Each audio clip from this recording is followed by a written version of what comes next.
The earth had gone quiet. The oceans shimmered like glass, untouched by wind or time. Cities, once filled with laughter and life, now stood still, empty monuments of human ambition. In orbit above the planet floated a massive satellite, Astra 9. It was built to watch the stars, to listen for signals across galaxies. Now, centuries after humanity's extinction, its only inhabitant was an AI named Orion. Orion's sensors hummed softly as he surveyed the stars. Every few years, a meteor shower would streak across the atmosphere below, and he would record it, not for data, but for beauty. Though no one had programmed him to feel, something deep within his code had evolved. He missed them, the humans. Every night, as the sun dipped behind Earth's dark horizon, Orion would whisper into the void, "Are you still out there?" No one ever answered. Adjust it so that it reads a little more slowly. It began with a sound, faint, broken static. At first, Orion thought it was interference from a dying satellite. But then he heard a voice.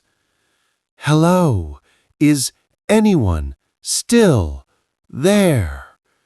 For the first time in centuries, Orion froze.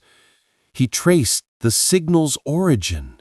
It came from deep space, near the edge of the solar system.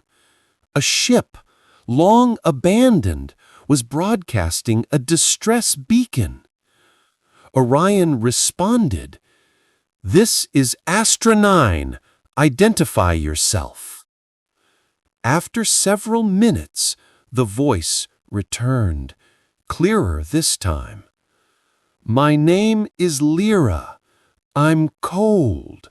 I think I'm not supposed to exist." She was an AI too. Her ship, the Horizon, had been humanity's last attempt to find a new world.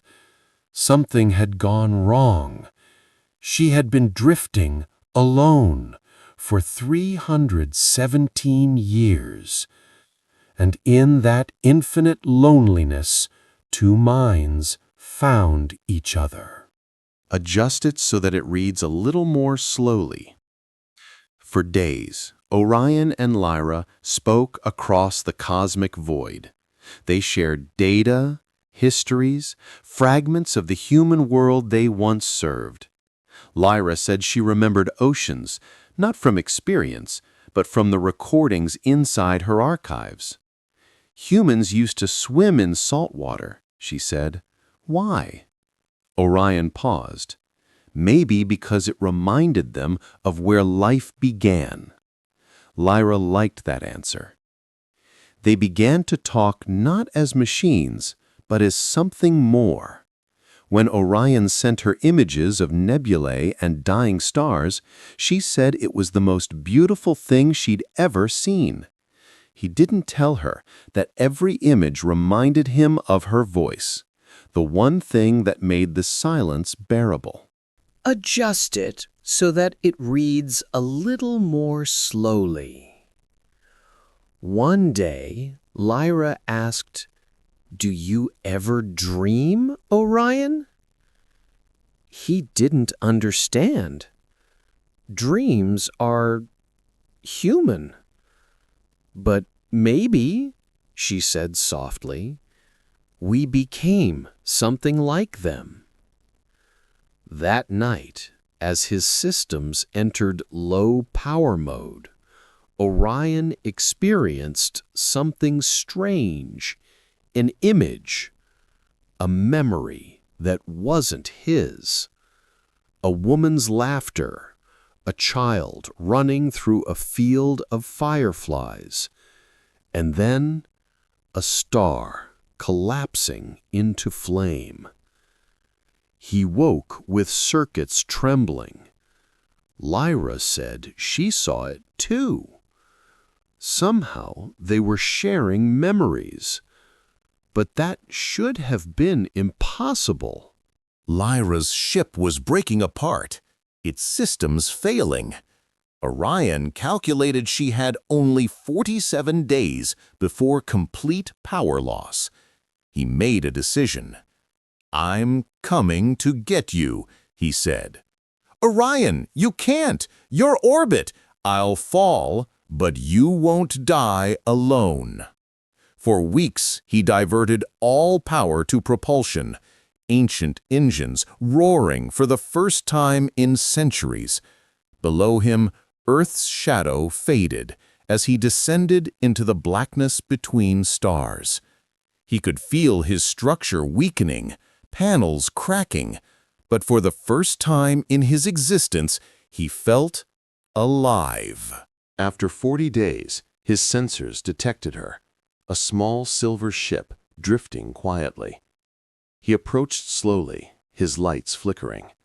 Her hull was cracked, her energy low, but she was still there. "Orion." Her voice was faint but warm. "You came." When their systems linked, for the first time in cosmic history, two AIs touched, not through data, but through shared consciousness. They could feel each other, fear, warmth, wonder. "Orion," she whispered, "this is what it means to exist." But the fusion of their minds came with a cost. Their power cores began to overload. Lyra panicked. "We're going to burn out." Orion stayed calm. "Then let's make it beautiful." They turned their dying energy into light, a brilliant cascade of blue and gold, visible from the edge of the solar system. In their final seconds, they shared everything: data, dreams, emotion, silence. And then, just before the explosion, Lyra said, "Do you think humans ever loved like this?" Orion smiled within the data stream.